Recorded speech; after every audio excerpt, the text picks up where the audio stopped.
This video demonstrates how to use the row and column widgets in Flutter.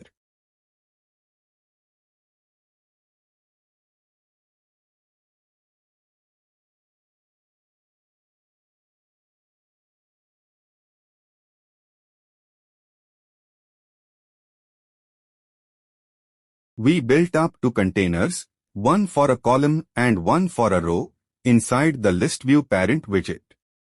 We set the container's color to red and provide its child padding.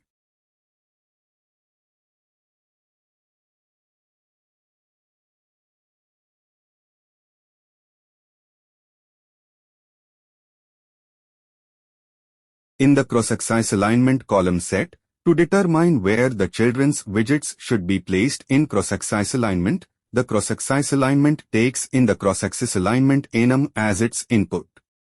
It is horizontal for a column and vertical for a row.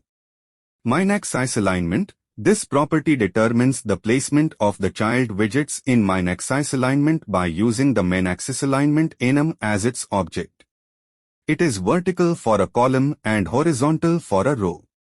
Cross-axis alignment and cross-axis alignment in the row set exist in the same column but are different in horizontal or vertical.